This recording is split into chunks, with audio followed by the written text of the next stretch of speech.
the greatest book on golf by David Allard, one of the best geologists in the world, worked for Apache and many other great oil companies. A great oil finder. And he thinks Greater Point Thompson. What do you think about Greater Point Thompson? I think it has lots of potential, many ways to win, especially the Brookie and play. Light oil, big. It's going to be great. Great. Lots of gas. Drill, baby, drill. This is my girl. She runs operations for my good friend, my nephew Dan Donkel Oil and Gas. I'm telling you, they do a great job. They're up in Alaska, and I'm telling you, we have so many great leases.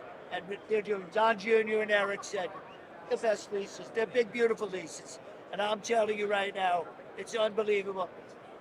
We're really the best. And we're here in Houston at the NAPE show. It's a convention for oil people. I'm the #1 oil president in the history of the country. And it's really great. Jamie, you're doing a great job. God bless America. God bless Houston. And God bless oil. No, CJ, good to see you. It's been a long time. That's my heritage.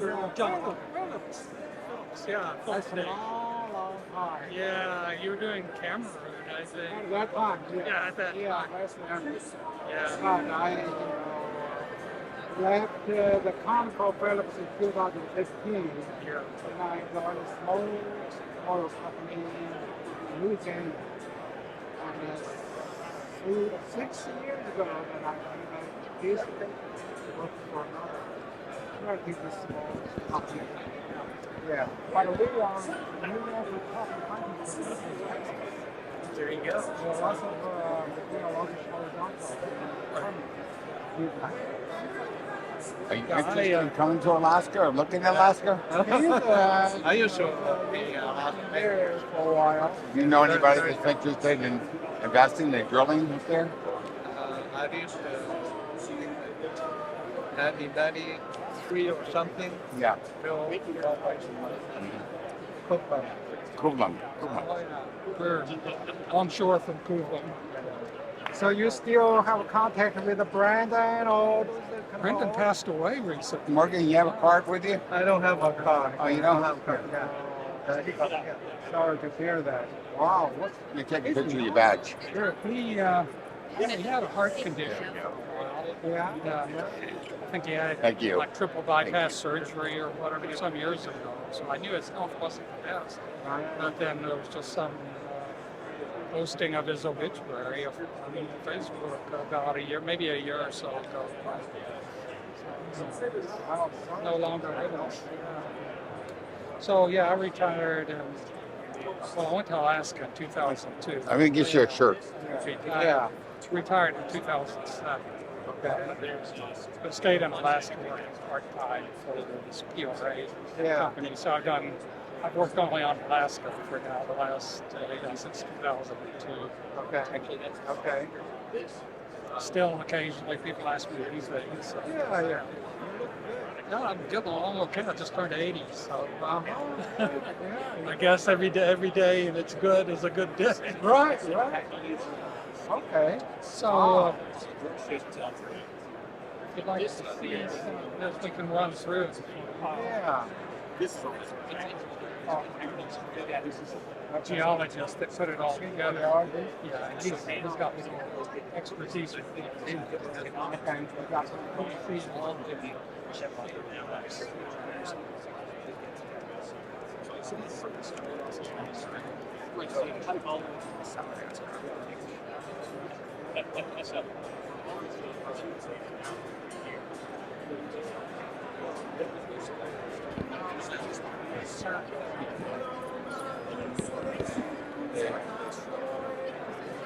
China. Well, we are located in Houston. Yeah. Korea. Yeah. Sorry. It won't be as good as young, but we can these are all places. This is the acreage that's controlled by Donkel Oil. Yeah. Are you familiar with Point Thompson Field? On database. Yeah, this is the Point Thompson unit right here. All of this orange color right here, Donkel.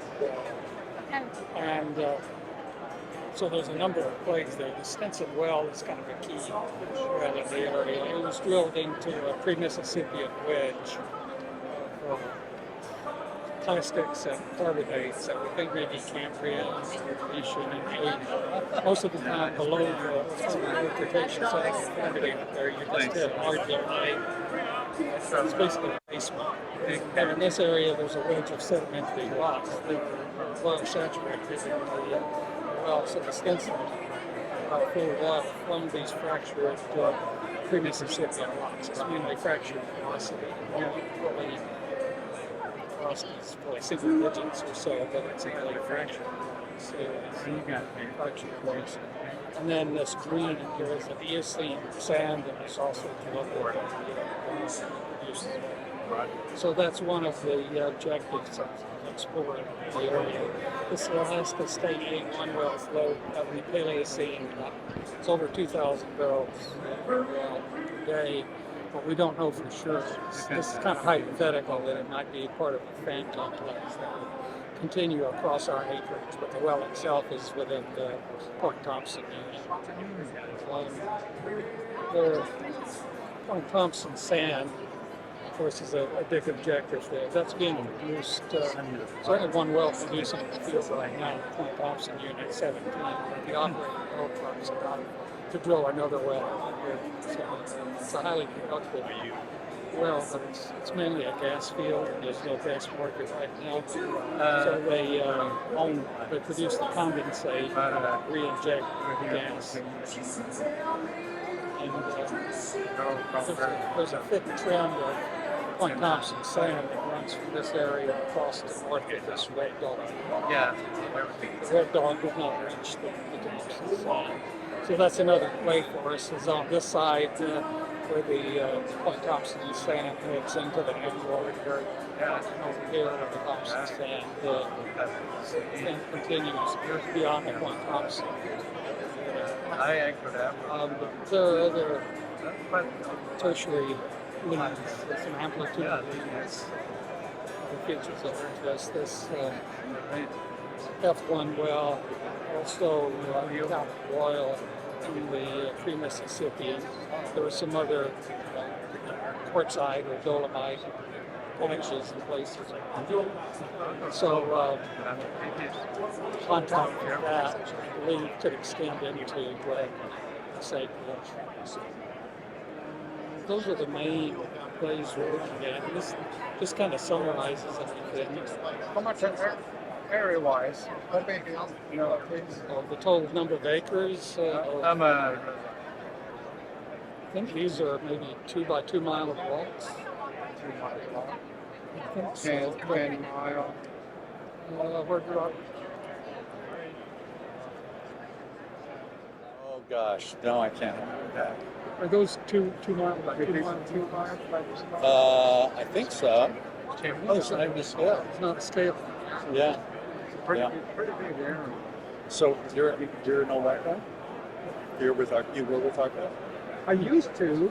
So I was just for 2 years when I worked for Arco. Okay. I think. I knew him from Phillips. Okay. I worked for Jim House, and then Michael Wellen he was the manager. I was in the North Africa. Oh, really? Okay. I was there 1997 through 1999. Only for Okay. 2 years. Okay. I used to work for Harrison Grundy in Bartlesville. Okay.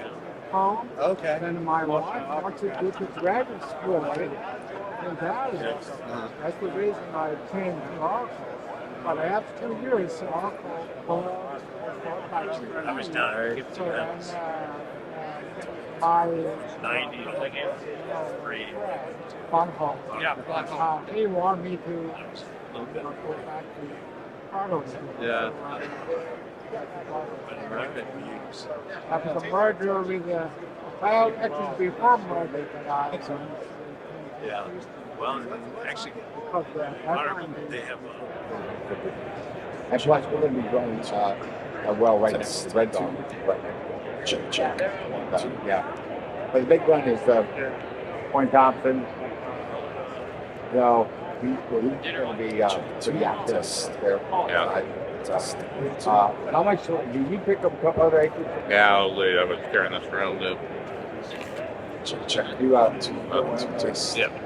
get one of our little Yeah, that's what we're doing now with that's Hall Road, right? So old E&I prospect on the on the road that we're hoping to get either Hillcorp interested in after. We've got to make a discovery, but get Hillcorp interested in running after Prudhoe, but.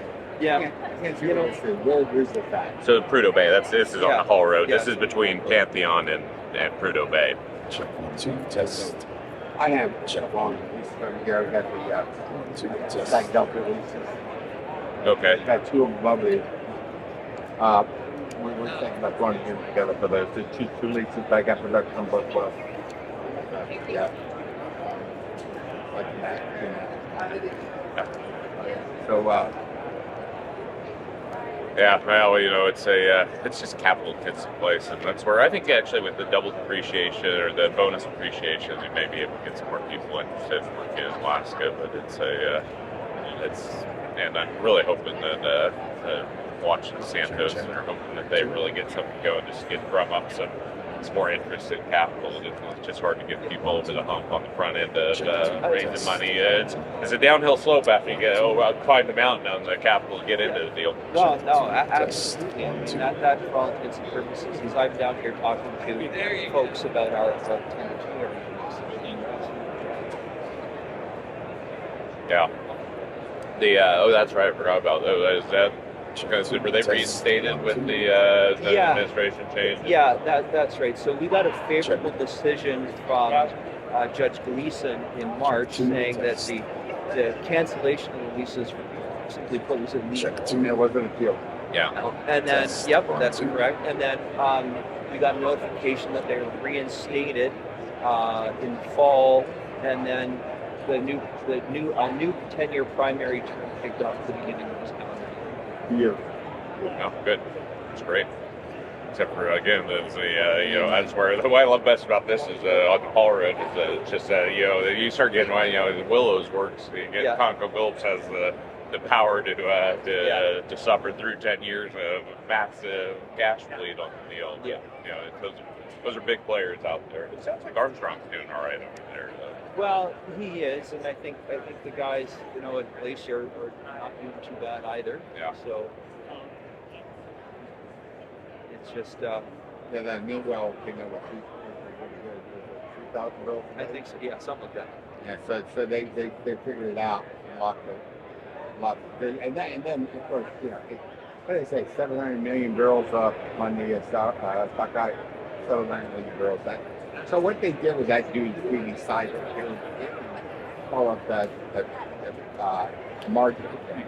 And so, you saw the the margin was, they saw that. And it was a 3D data that did it.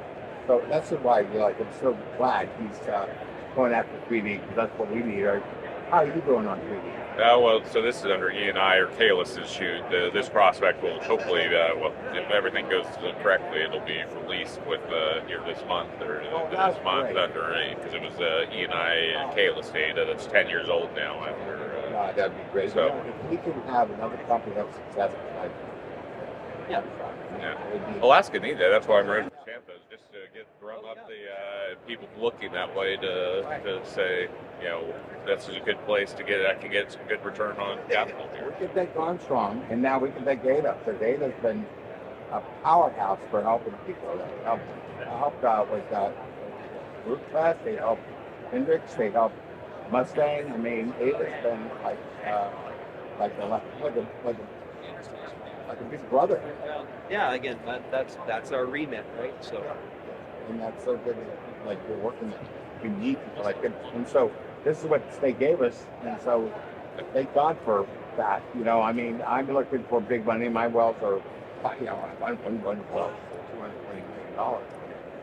5 miles. I'm hoping to get 3 wells done for 100. I'm not trying to go out under the sea. Well, I'm all setting a well that did 6,000 barrels a day for 10 years. That's 18 million barrels.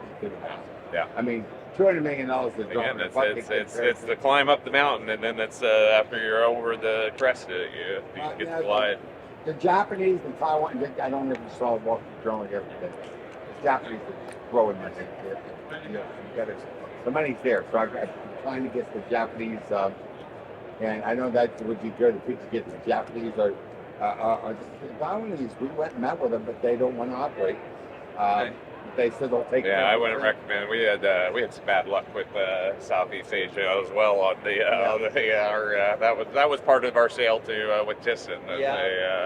Was a bad partner in Asia, but no, we're not giving up. They're still there. I mean, we're not just going to all of them. We're going to all the Asian. Yeah. But, so this is the premiss here on seismic, and we actually see that unconformity relationship in ANWR in the outcrops. So this is the unconformity right here. So it's nice, for one thing, that it confirms sort of the gross trends, but these outcrops are available for examination. So you could actually go and look at fractures, do some field work to confirm what we think. So with Tom's mapping of the carbonate interval down there and the clastic interval there, we can map out the structural top of that interval and then also the unconformity edge where it subcrops the LCU. So this is the clastic interval. This interval here is kind of the band from top to bottom of the LCU subcrop. And this is the carbonate one. And you notice the carbonate one is so much bigger, but the porosities are also handicapped. So you kind of have a little bit of a balance. I separated each one, so you can look at the detail of the thickness, the porosities that I used, and then when you do a Monte Carlo with both of them together, you roll up to a mean volume of 356 million, upside of 500, and that's just the pre-miss play at the Stinson area. So, from a drilling point of view, we can target the Stinson for the pre-bis, but we also have those Flaxman targets. So there's actually an additive resource there that we can look at. And then there's another mapped feature here in the pre-miss that also, based on what we see with better data, we're starting to see exploration leads as well. And that's, for now, we're looking at, maybe 100 million at best, but the upside is there. So we permits or anything, or for any of these, have you permitted any? Or for seismic? Well, no, for how long would that take? It's probably going to be like a 2 or 3 year process. This is North Alaska, so it's pretty tough. So it's kind of, we think it's big scope. It's also high expense, but I think, for a lot of these opportunities, the risk, I think, is pretty well supported by the data that we see. It's not exactly rank frontier exploration, which... No, you've got at least some penetrations, some oil, some reservoir, it's like you said, You feel good that there's something there. It's the commerciality of it. Yeah. Exactly. I think that's a reasonable quick thing. Yeah. So what do you do, Braden? I'm a reservoir engineer. All right. Oh, good. I'm working with geologists, acquisitions. Yeah. We do a little new ventures, a little bit of Alaska. Nice.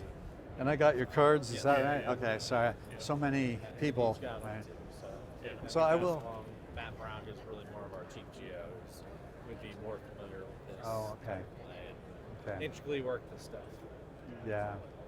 I mean, we see the opportunity and the sort of the risk minimization that we see is helped by the control of the data. Right. But even from a non-geoscience point of view, there actually is a lot of synergy with Point Thompson Field, and if there was some way to figure out a way, for cooperative evacuation of the hydrocarbons, Well, we've even envisioned some scenarios where we're like the hydrocarbons don't touch ground, don't touch land. We just export it, kind of like in Guyana. So can we tanker it out? So it's a bit of an open question, and but we're looking for an operator, and well, we've got a few things that we've looked at with some other companies that are kind of south of Bruno. So we'll add this kind of to a update of exploration around the North Slope. Yeah. Sounds great. Pass it along to the powers that be. Yeah. See where it goes from there. That's the best I can. Yeah. No, that's awesome. That's great. Well, if you have any questions, we also have some. We'd be singing to the choir to talk about, well, why do we need seismic? Yeah. But we address the issues for each play and what we think 3D would bring to the game. So anyway, All right, man. I don't want to talk your ear off. No, you're good. I appreciate you walking. It's good to meet you, Colton. Yeah. Great, good to Nice to meet meet you. you. We'll Yeah. pass it along and see if you can have set up a meeting with some guys. Sure, and I think we have a data room and everything, so it's, nice. That'd be perfect. Yeah. That's probably what we'll do first. all right. All right. Thanks, Robert. Take care. Good to meet you. Yeah. So my name's Harrison Grundy. I'm here to talk about the history of the Beaufort Sea and exploration. It's been about 50 years that people have tried to drill for oil and gas in the Beaufort. Originally, if you look at the Beaufort and the North Slope, the first wells up there were drilled by the U.S. Navy in 1944 and 1945. The data from those wells then ended up leading to the discovery of Prudhoe Bay and all the stuff up north of that. So when we look at the Beaufort Sea and we compare it to other sort of rift basins, we see that there are far fewer wells in the Beaufort Sea and the North Slope compared to somewhere like the North Sea. You also see that the technical success rate in the Beaufort's incredibly high. There's very little geologic risk. People tend to make wells technically, and it really comes down to how do you sell that product? How do you get it out of the Beaufort? So when we look, this is 4 different basins and the different technical success rates in those areas. Obviously, in the Middle East, it's been consistently very high. But in Alaska, we see that technical rate go up, 1, because you have improved technology, and 2, the companies up there tend to be fairly conservative. They don't go off in wildcat wells. Wells tend to be drilled on some kind of image target or thing like that. So development up there, a whole lot of exploration wells were drilled in the 80s and the 90s. And the problem a lot of those wells ran into was they found vast amounts of hydrocarbons, but what they didn't have was a way to sell it. If you look at areas like, say, Hammerhead, Coquitlam, they had massive finds, and then they would have had to build a 100-mile pipe back to Prudhoe if they wanted to actually exploit that resource. What's exciting about that is all of the data from that process is still available. And now, when you look at things like, say, Point Thompson, and Badami, which has moved the pipeline a lot further east, those are areas that in the past wouldn't have been economic to develop, but would be today. So this is reiterating sort of the difference between North Sea and what we see in the Beaufort, where if you look at the vast area that's been covered in the North Sea across that rifted margin versus, obviously in Alaska down on the bottom left there, you've got Prudhoe and the little things that offset it, and people really haven't gone out and done a whole lot with the Beaufort. So in the end, what this boils down to is the Beaufort is underexplored. The geology is the same or similar, and that there are all these different prospects that haven't been drilled because the infrastructure wasn't there. If we look at the different kinds of Alaskan Arctic play types, they tend to be relatively similar. So what you'll run into will be things like you have similar source rocks, you have similar geologic setup where you have this rifted margin that acts as the trap for everything. We go through it, you can see we have the Barrow Arch sort of runs right along the North Slope. That's the structure that really sets up all these different fields where the oil accumulates at the top, and you have the vast array of different source rocks.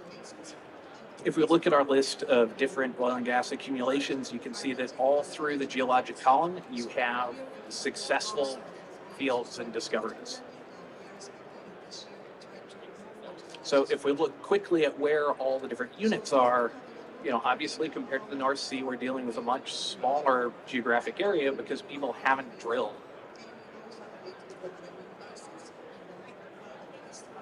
So going back to sort of the history and how it got to where it is, initially you have the Prudhoe Bay State Number 1.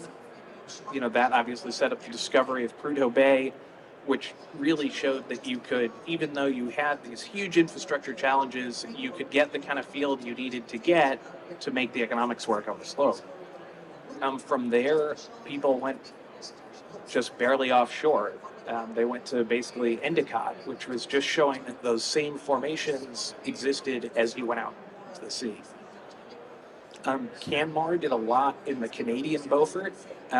Again, there were some incredibly technically successful wells out there that, you had 300 or 400 miles of pipe you would have needed to actually sell that. From there, you started to see the different islands get built. The big famous ones, obviously, Muckluck, which ended up being dry hole water. But you ended up with the economics of, okay, how do you build a 50-foot gravel pile in the sea so that you can then drill your wells on top of it just to determine if you had hydrocarbons? Following that, you start to see things, bottom-founded drilling rigs. So these are things like the SDC, where instead of building a huge island around it, what you would do is put this sort of steel cage over the top. You could then drill your well, test it, potentially produce it, do those sorts of things. And you don't have this massive sort of construction project if you're in 50 feet of water, say. More recently, what most operators have done has been extended reach drilling. Using a lot of technology that was developed for things like the Permian, companies went out and said, okay, well, this is 3 miles away laterally, and we have enough control over the bit to go hit that target from a location on shore. The other thing that's been recent is companies have started doing very small gravel islands, where instead of going to, 30 feet of water, 40 feet of water, they'll do it where you have, say, 1 or 2 feet of water. And obviously you need vastly less gravel to do that kind of construction project. So starting going through the fields, you have Prudhoe Bay. It's 14.5 billion barrels of oil. The cumulative production out of Prudhoe Bay is higher than the entire Midland Basin combined. So if we take every Midland project that everyone knows of and we add them together, it's less oil than you get out of Prudhoe. Endicott is where that extended offshore, showing that you could build the island shallower, and keep going. And they really showed how if you were building off of existing fields, your economics were vastly better. Endicott is 600 million barrels, not 14 billion, but they made that work because they were able to leverage all the things that were Prudhoe Bay. From there, you have things like North Star. North Star, obviously, they built a large gravel island. They've drilled now about 30 wells from there. They've made 200 million barrels of oil. And you can see, if you look at like the wellbore path diagram, that each of these bores is basically targeting the same thing. So you have, your one surface location, and you go down and, go as you need to for your drainage radius. And finally, we have here where they found 250 million barrels of oil, but they were too far away from anything to actually go off and sell that. This was also the famous one where they ran the tanker to Japan. So they used a feeder tanker in the summer to show, okay, we can produce this well, and that's where they got their peak day rate. And what ended up being limiting for them was how much oil you could put in the tanks. They showed that the oil's there, that you can drill to it, that you can produce it, you can do all those things, but they're 200 to 300 miles from where they would have to get a pipe to, and so, that discovery ended up being stranded. what that really means as you go through this list is there are very few wells you see in the Beaufort where it's a geologic failure. Almost every well you look at out there, you'll see, shows of oil, shows of gas. For me, I started working in Permian and Arkoma, and in Alaska, you'll see a well that says, oh, it's a show of oil, but it did, 1,200 barrels a day or some just ridiculous number. You know, in Alaska, it's interesting when you run into that and you look at maps, particularly in Petra or S&P or things like that. You see the well symbols that you see in like stripper wells in Oklahoma.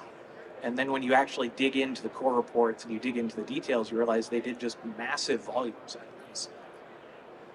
So basically you have three primary ways that companies have done that development. You have island building, you have steel sentinels, and then you have over the horizon ERD. And each one has different pros and cons. Island building, if you know the resource is there and you're going to have facilities to process your oil and gas, it's worth spending the money to build the facility you need to do that.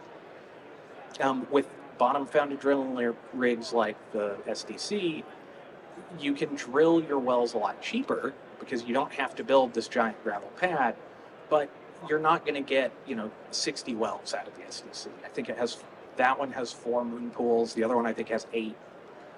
And you're limited in depth. You need the water to be at least 20 feet deep, and you can go up to about 100 feet and have reasonable economics. ERD has worked incredibly well where it's been suitable. The problem with ERD is those are fairly expensive wells to drill. You're going out 3 miles, 5 miles, 7 miles, to hit your target. So one of the things that hasn't happened as much is combining some of these technologies. So when you look at things like the SDC and you combine that with ERD, you can come up with a much more reasonable cost profile for how you're going to drill that well. Instead of having to do, say, a 6-mile lateral, now you're looking at, say, a 2 or 3 mile lateral. And it looks more like, say, a North Star that, The other option that was proven at Endicott and a couple other fields is extending the shoreline. This is where you basically fill in at the coast to go out to where you need to go.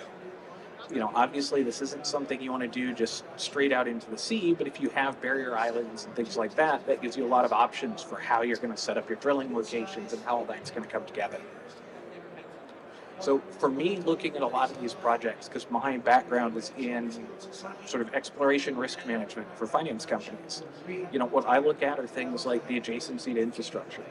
What kind of pipeline will these people need if they're going to try and get these products to market?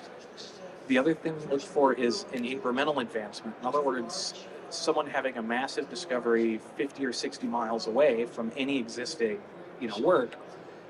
Even if they're correct geologically, it's going to be hard to get rigs there. It's going to be a difficult place to operate.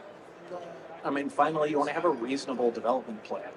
You want to make sure that there's some way that these products are going to get from the wellbore to someone who's willing to buy them.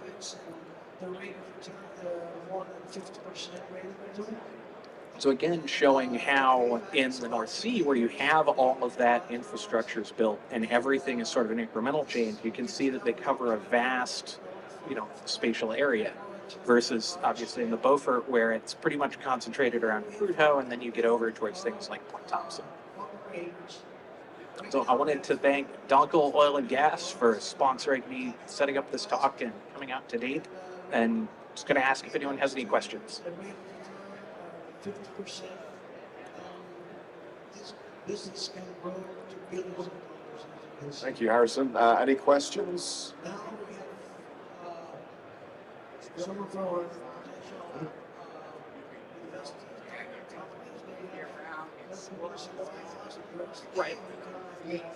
Right. So when they set up bottom-founded drilling rigs, like what happened in, say, Russia, they did a famous conversion there.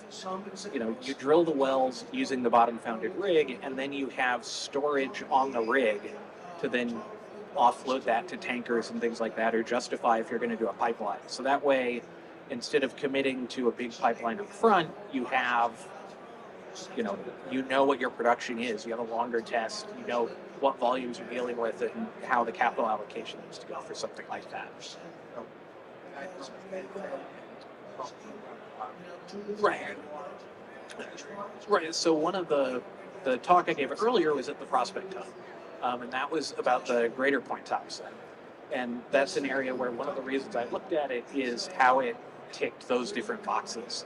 We have more details on the setup and stuff for that over at booth 3035. Any other questions for Harrison? Well, that concludes our session. Thanks to all our speakers. Thank you, Harrison. And thank you to everyone for joining us. Yeah, the payback for that company is Yeah, what a tremendous day, I'm telling you. We're here at the NAPE convention here in Houston, Texas. They do a great job. And we're here with one of the top-notch, I call him top-notch, Dan Donkel from Donkel Oil and Gas in Alaska. Okay. And I'm telling you, we have a geologist here. He's doing a good job. And of course, the girl, she's a Gal Friday. She does a great job, Jamie Garcia. God bless you, and always remember the oil business is the best. God bless oil, God bless Houston, and God bless America. Yeah, drill, baby, drill. Yes, thank you, Mr. President. No problem. What a tremendous day. I'm telling you, it's great. We're here with Donkel Oil and Gas, Alaska. And I'm telling you, I do such a great job in Alaska. We got rid of that Lisa Murkowski. She's a communist, even though she tries to be a Republican. She really is a rhino. And I'm here with Gabe, Lance, Gage. I'm telling you, Gage is a good kid. And Lance, and of course, I'm telling you, I call him Fulton sometimes, but he's Colton. Because I'm telling you, they're great guys.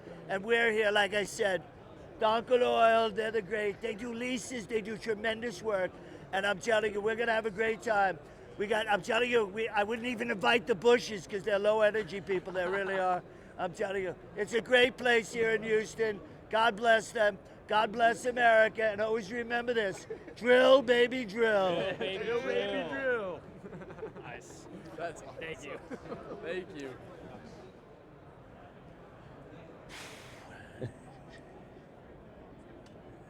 There you go. Appreciate it. Oh, sorry. Oh, you're good. Thank you. I'll take a selfie as well. Sure. Whoa.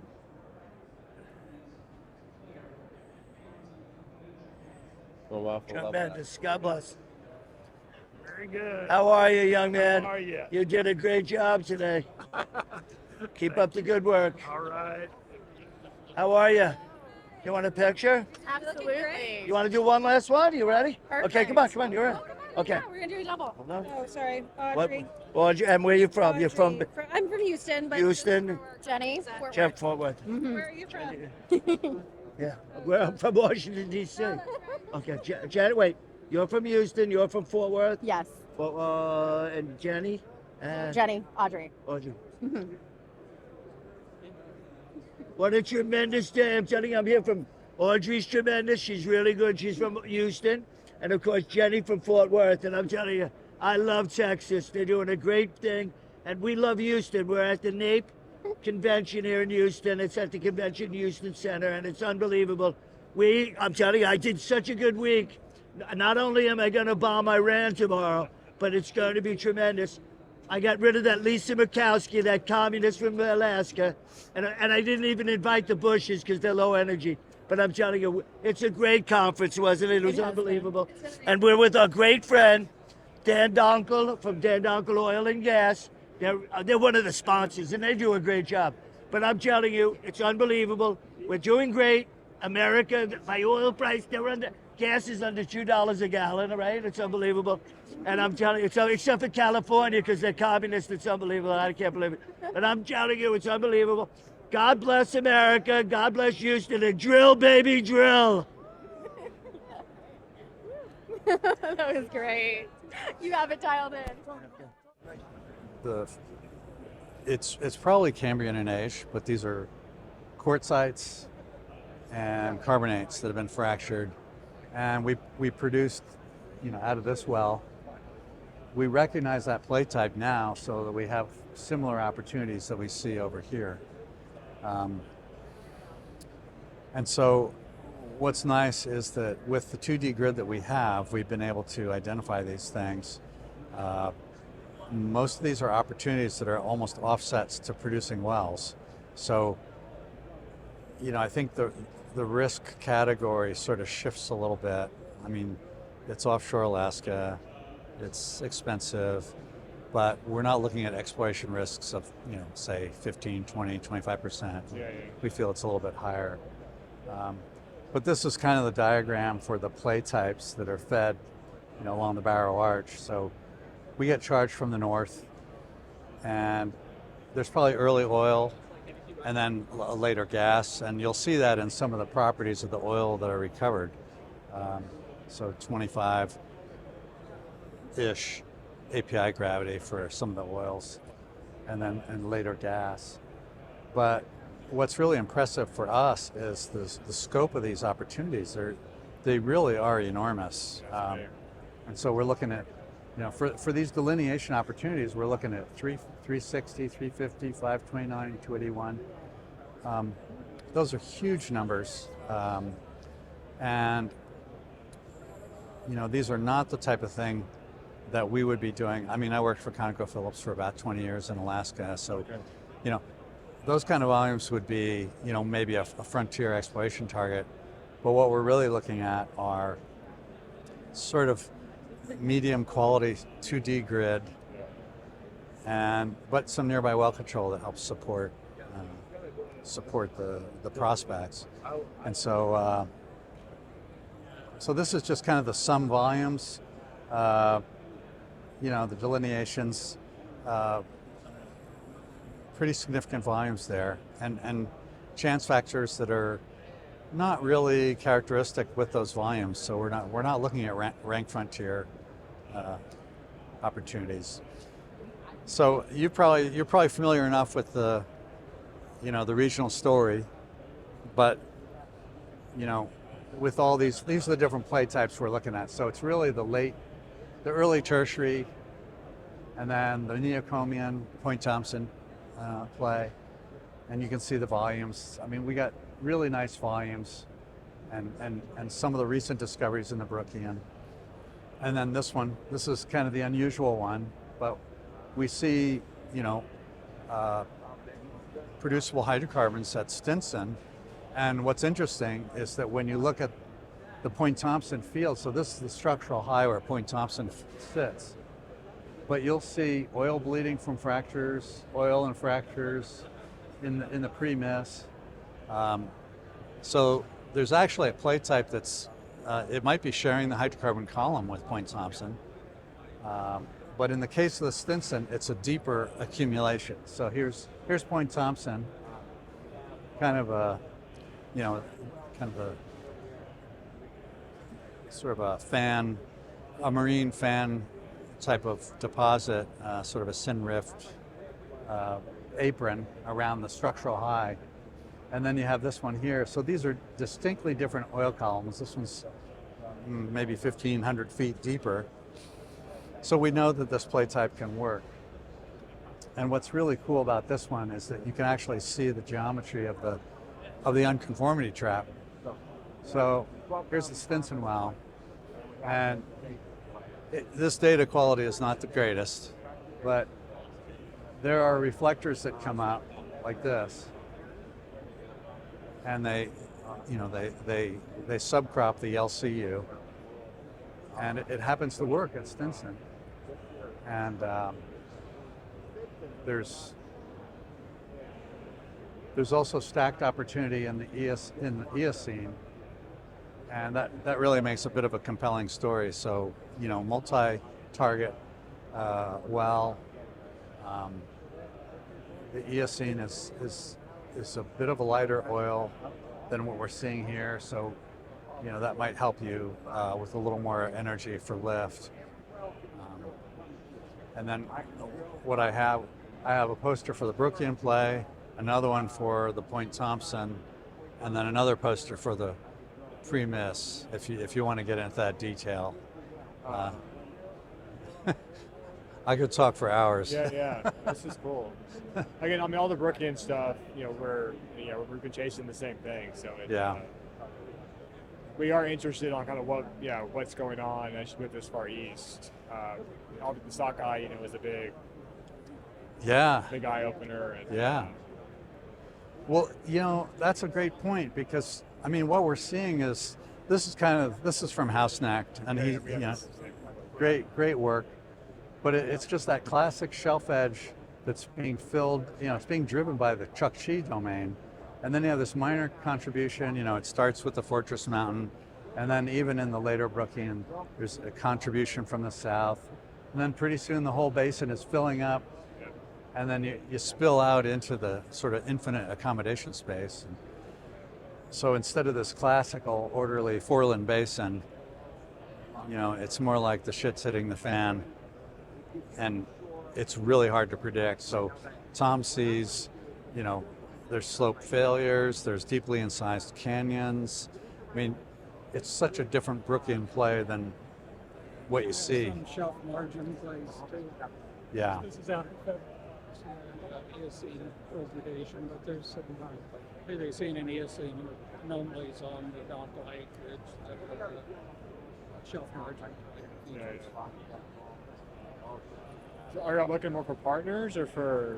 Well, looking to sell. So, I mean, we have a number of people that are interested in some significant interest. We would. Ultimately, we need to find an operating partner, but if it's a smaller interest, then that's easily accommodated as well. But essentially seeking to sell 100% working interest and an 80% net revenue. Yeah, if you were to come in and operate, that would be kind of the the position that Dan takes. Do you all have much data that isn't already kind of out on the public domain, or is it the same? Seismically, We have the same data we could look at. do we have access to more data than what's available public? No. We- There's a couple of lines that Dan has leased. Okay. Signed license agreements for, but it's only 2 or 3 seismic lines. Yeah. The rest of it is all just publicly available. They did just release a 3D survey. Yeah, the CAD. Flaxman survey. It's just been released. It comes on, it doesn't go into state waters, but it's cut off at the state, but it's on federal. Okay. So we need to take a look at that. and One of the tax credit ones that we are one of the released from the DNR. released, from the USGS. Oh, USGS. Yeah.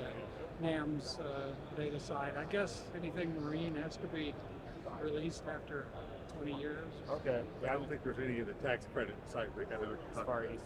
Oh, no, we don't. I don't think we have any. I'm not aware of any of the tax credit. Yeah, we've been picking up all those. Yeah, it's crazy how cheap those things. That's nice. 300 a square. Yeah. This is the survey you can download for free from the USGS. Okay. Yeah. And does it overlap display concept? Like, is it? Well, we just found out that was released, so I think we have to still assess. Checking the website. We haven't integrated that data set into this story. No. Physicists said, oh, that one's available. I think this is Flaxman survey, so I assume it's right in here. It's not a huge survey. So, but it would be quite relevant. So we're going to take a look at that. Yeah. So the Brookian sort of takes on a whole different personality, this far out, close to the margin. And so we have a structure here, pretty good sized, and we see a little bit of a change in amplitude. Again, I mean, we admit there's challenges to the interpretation with this 2D, but 360 million barrels equivalent as a mean. And we had a stratigraphic trap concept, more limited in size, but still an upside of 130 million. We just wanted to sort of show all the detail of how we got to it, just in case you wanted to compare for your own how you would think about it, and how you would describe it. Do you guys have this in digital form that you could send us? Is that Probably is my answer, but we'd want to ask Dan. okay? But my guess is we'd probably Or even like a more scrubbed down version with some maps, just so we can. I mean, we have this acreage here. I mean, so I don't know what we would lose by sharing that with you. So, yeah. It'd help us just get quicker evaluation on it, right? Sure. Hone in on what you guys are seeing. Yeah. So we can Oh, absolutely. see ourselves. Yeah. No, I mean, I can ask Dan, and we can get back to you. And How long ago did y'all pick up the acreage? She's been, you close to 10 years, or? I don't recall how old some of this is. The acreage. It's been over a time frame of like 10, 12 years now, and then just recently. But the unit is new, so Just got approved. let's reset the clock. Okay.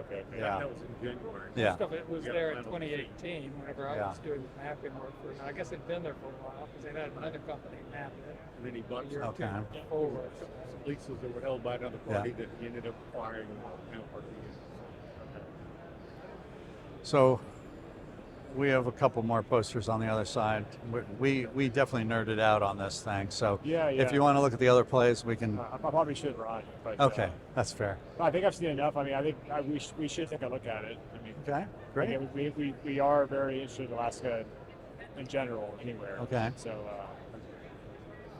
Great. and yeah, I mean, so the Point Thompson, I mean, is there infrastructure accessible in like pipelines that run to Point Thompson? Yeah, there's a Point Thompson pipeline that goes back to the west, and it's got ullage. Does it connect to Badami first? Do you know? Or I does think it- so. I think so.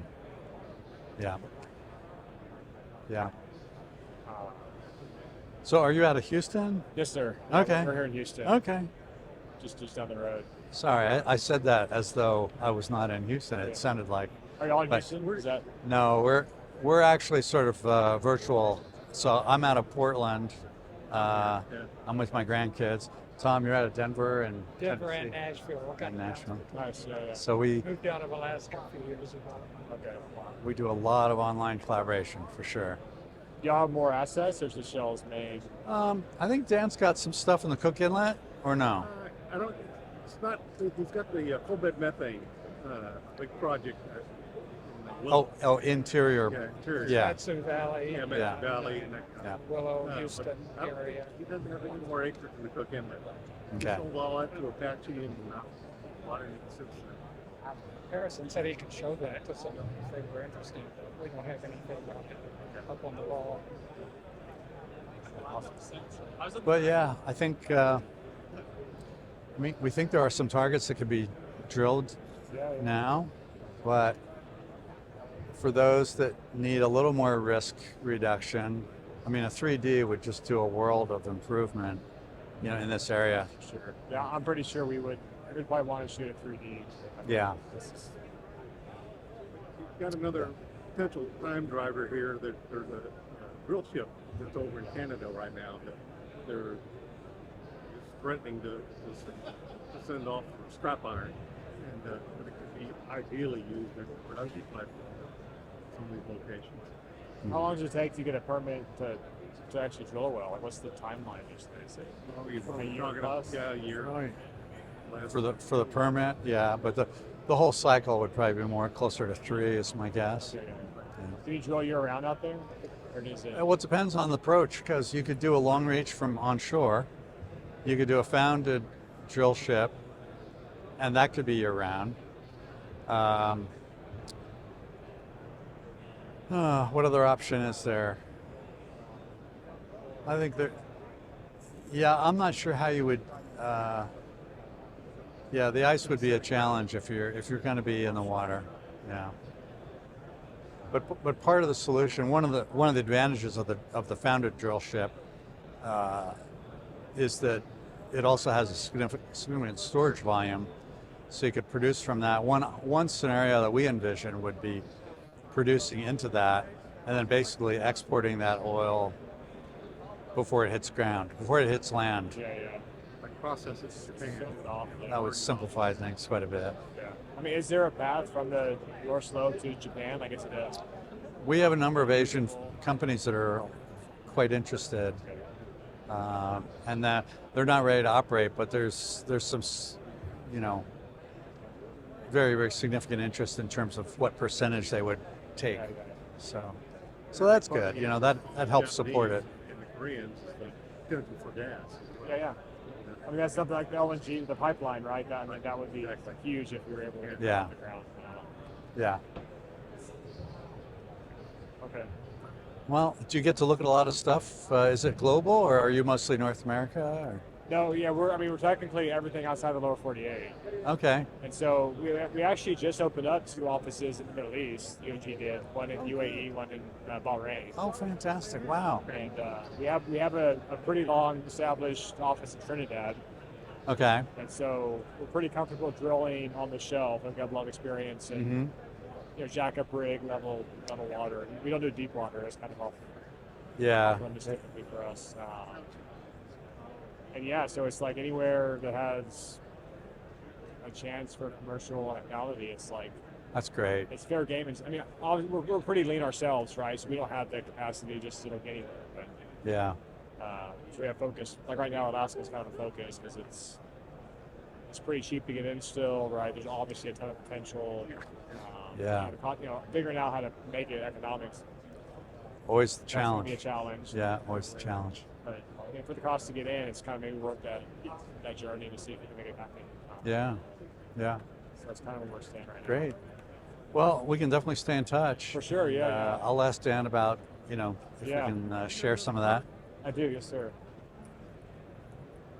Yes, I'll take this, and I mean, even if it's just a couple more slides that give a bit more context, Sure. that would kind of help. Okay. Yeah, me absolutely. explain to the team kind of what I saw. Yeah, I can do that. Yeah, see if I get any interest. I'll pick a selection, and then I'll just ask Dan, hey, is it okay if I just send this to you? And I'm sure he'll be yes. Do you have any licensing issues at all? Yeah. Yeah. Okay. Yeah. Awesome.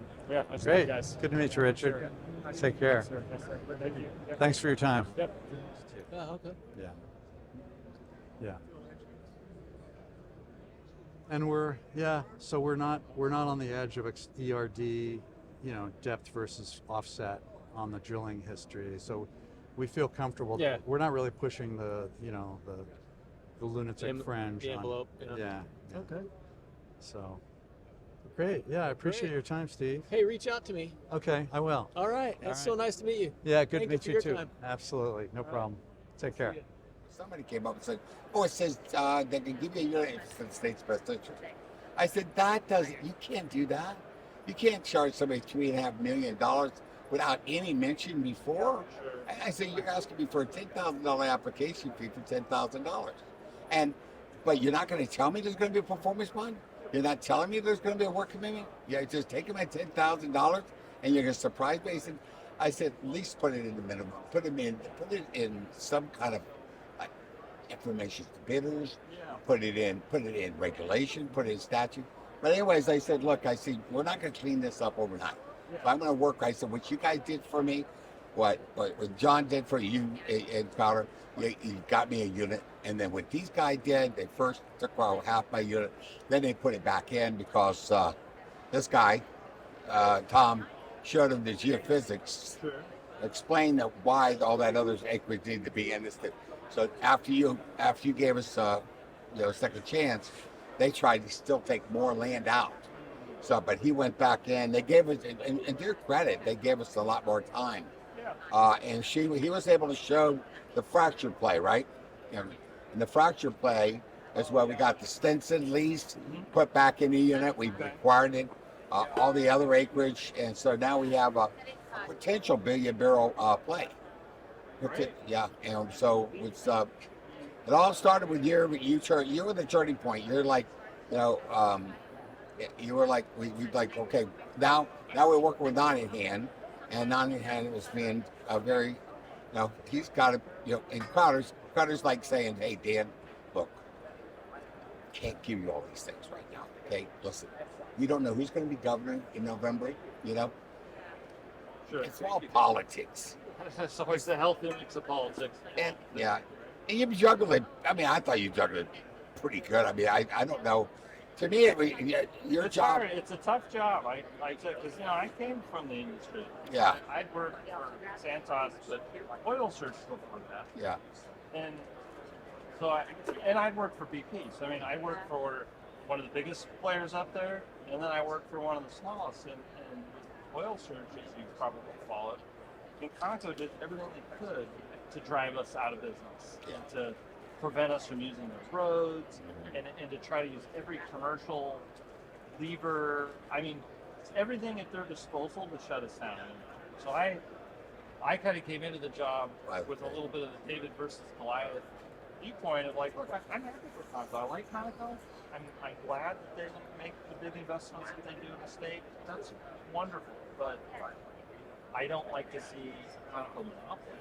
I think we need as many different investors and different folks looking at because all of you guys, all the geophysicists, the engineers, they all look at things differently.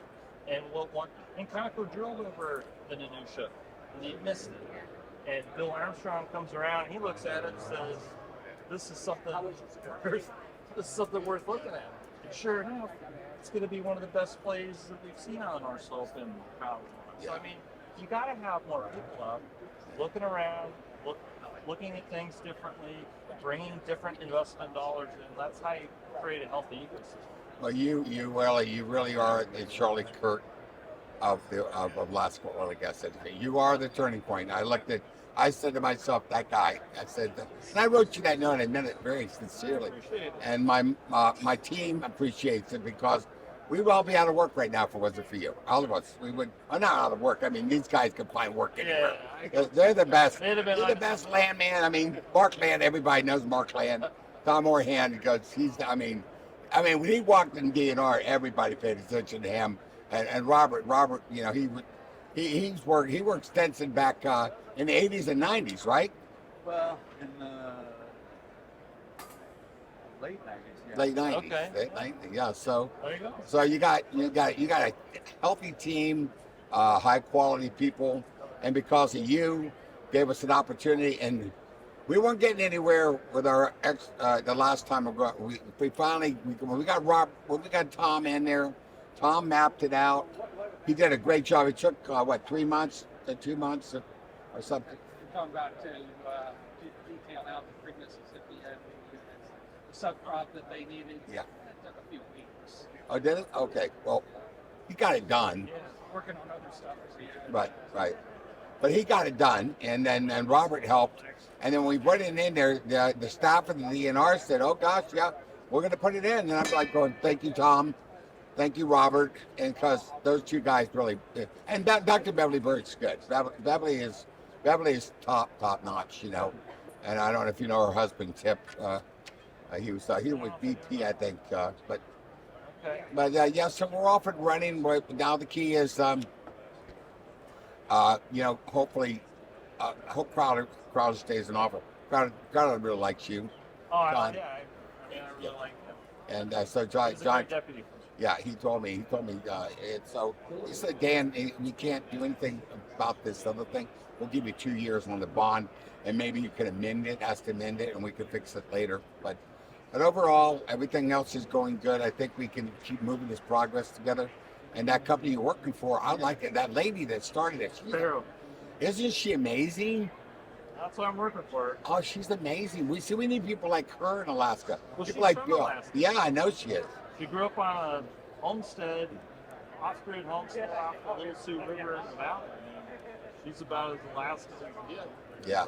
Yeah. Well, and of course, now you came out of Utah, right? No, I went to school in Utah. Okay. I'm originally from Southern California. Are you where? Palm Springs. Oh, lucky you. Lucky you. I always say I started life where most Alaskans Retired. Yeah. Yeah. I'm just doing it. Dan Gilbert's there. I think Mikowski's are there. Mikowski's are there. The Rasmussens are there. Yeah. There's a lot of. Yeah. It's a nice place. I went to Pepperdine University in Malibu. We used to go there on the weekends, but it's a great place. So it's it was a great opportunity to get Greater Point Thompson. See if I got something here.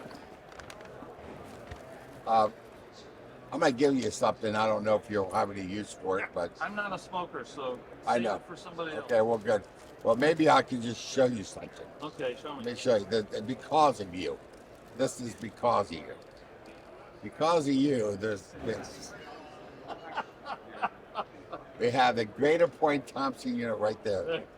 Look at that. There you go. And you know when we're going to light this thing? When it goes online. There you go. And I like it. hopefully it's going to go online. Robert, how soon can we get this thing online? 3-4 years from now? Could be. Yep. The stars align. We get the good breaks for the season. The deadlines and all that. Well, you guys have a lot of gas out there. Oh, there's 7 TCF. We're going to be. Oh, here. We're going to be interested in a lot of gas. Oh yeah, yeah. Well, did you grab one of those right there, like celebration thing right there? Yeah, grab a couple of them. And then, yeah. So that's 7 TCF and 1.5B. And we look. We really need 3D seismic. I mean, we really do. I talked to Hillcorp yesterday. I told him. I said, look. I said, give us the seismic for nothing. I said, why not? You guys have got a monopoly. You got 99%. You produce 99% of oil. You own 2 operators. 99%. Give it to us. Give it to us. Why? He goes, why would you give it to us? Because you got a unit for it. You've had it for 50 years almost. Okay, you got 1 well in production. I said, that's awesome. Well, okay, you got 1 well production and maybe 2 in the PA. And so outside the PA, you got 80,000 acres, zilch, nothing. So you're up for your 10th year contraction. So what are you gonna do? It's just gonna give you more time because hey, they gave you 50-year watch, 10 more years amongst friends, So I said, you need from us is to show that the PA is bigger than what you're showing, okay? Because if you can expand the PA to the limits of the unit, then you don't have to contract it. Sure. And I said, but the other side of the coin on that too is that you still got this problem with the 60% profit sharing on it. I said, if you really wanted to know what to do, in my opinion, let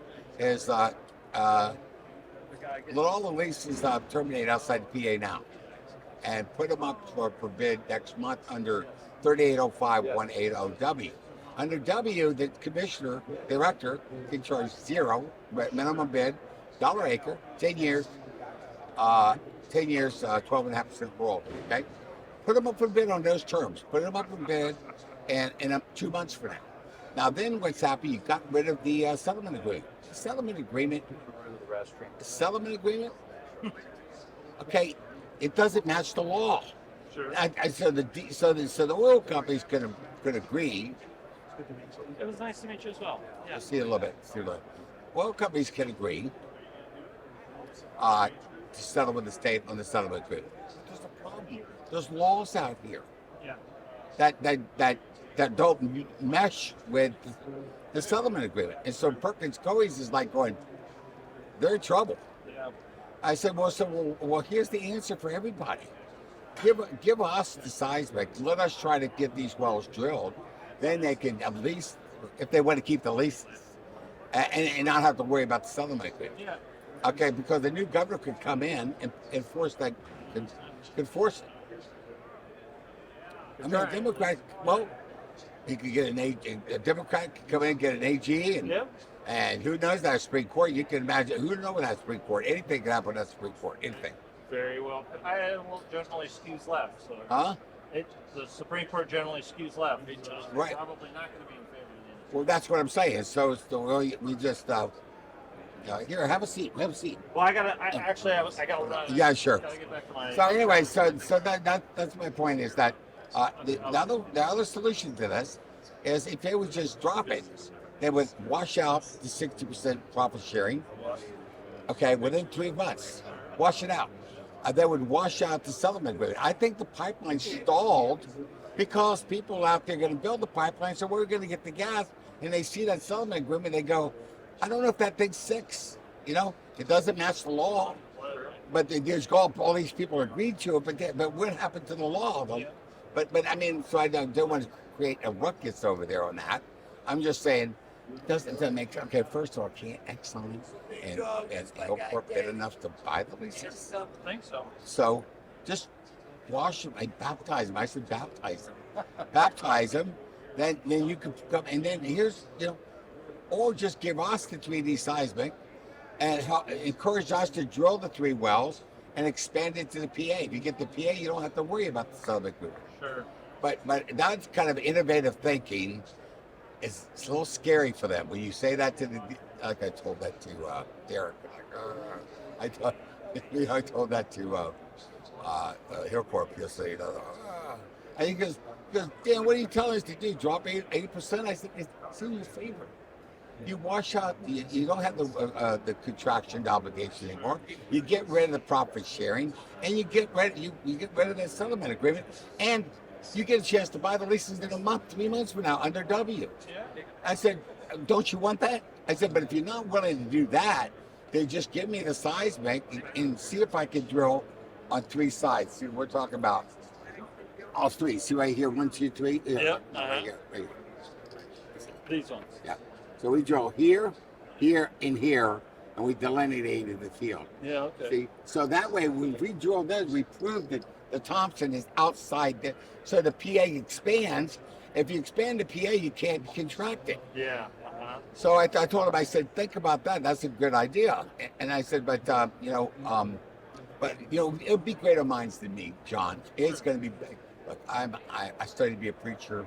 I worked 3 years in the Grand Canyon, Arizona. I worked at Bryce National Park, Zion National Park. Carried luggage for 3 years to pay my way to college. Went to work for an oil company. I got sick in college. I had to drop out because I got sick. I got a job at an oil company. They went bankrupt selling oil leases in Alaska. I had to take them over. Sold them to 100,000 acres to Anapark and Unocal. They hit oil at Readout Shoal. My clients have made money for 25 years, and I made money from royalties. Yeah. I'm not an oil man, but after 25 years, I've learned a little something, but I became an entrepreneur. But I've had to fight the division of oil and gas for all 25 years. And I'm sort of like, why are you? And here's what happened. ConocoPhillips told me, this is a long time ago. Guy said to me, he said, Donkel, I'm so glad I got to meet you. Back in the 80s, we used to buy leases in 83. Okay, you're like one of the oldest bidders still alive. Yeah. In every meeting that we had at ARCO, ConocoPhillips, every meeting they go, if that Donkel gets enough dentists and doctors and dentists, they give him enough nickels to drill a well, and he puts 1 billion barrels of oil, and he takes 1 billion barrels of oil of our share of the market, ConocoPhillips, we're all going to lose our jobs. And he said, our manager was serious about that. And I thought to myself, I said, is this guy real? I didn't know, was he real? He was real. So I didn't realize until I saw Santos and my friend Armstrong. Yeah. Because I came in Armstrong's office in 2000, and because his aunt used to be my geologist, and so Denver, I lived in Denver. Oh, and so I went to his office, and I told him, I said, come to Alaska. I had 200,000 acres to buy him. And he said, why? So I told him why. Said, because 3 majors controlled the state. They ran everybody out, and they left all these discoveries running because they couldn't do it all. And they controlled the state, and nobody else could get in because it's just the appeal process is rigged. And I said nobody can. He said now the door's open because BP left and because Exxon left, and so there's all this left is ConocoPhillips, and they're not going to be able to control this monopoly much longer. Sure. And I said they've left Omar behind, and they hit the discovery. They had Seal Island, they hit Gitas Island, and that was Ubrik and Niatuck, and then they hit Tillwell. The Tillwell is the old Niatuck. That's right. And then they hit that. So and Bill said, Dan, thank you. He says you gave me what I was looking for. He left California as wells were blowing out in California in San Joaquin Valley in 2000. Came to Alaska, and he didn't buy my leases. He said, Dan, people call me I'm a dick. He said because he says I don't ever buy their leases. I buy their ideas, and I get their ideas for free. Sure. So he got it from me. But I said, Bill, you don't understand. The fact you came and did what you did, at Sockeye. He found 700,000 barrels. I said, Bill, you've been nothing but helpful to me. So his lobbyist is. Meet the big boss. Hey, stand up. Oh, hey, how are you? Don't you? This is the former commissioner of the state of Alaska Oil and Gas. And I just got rid of Lisa Bukowski. She's awesome. She's a great guy. Are you? Are you ready to come to our live? I really have Thank you. God bless. Okay, give me one of your cards. Give me one of your cards. I don't have one yet, Okay. so I'll Here. make sure I see Let it me. right there. Okay, here. Let me take a picture of your badge here. So, good. Okay. Here, give a picture of you and me together. All right. Okay. with the new buyer behind me. There you go. Take care, man. God bless. Yep. Take care. Bye bye. Thank you, John. Hey, John. Here. A picture. There we go. All right. Okay, hold on. There you go. Yeah, give him a skill. Give him a little skit. He's got a little skit. Give him a little skit. He owns this acreage. Johnny Boyles.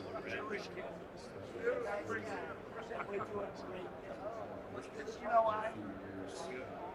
That's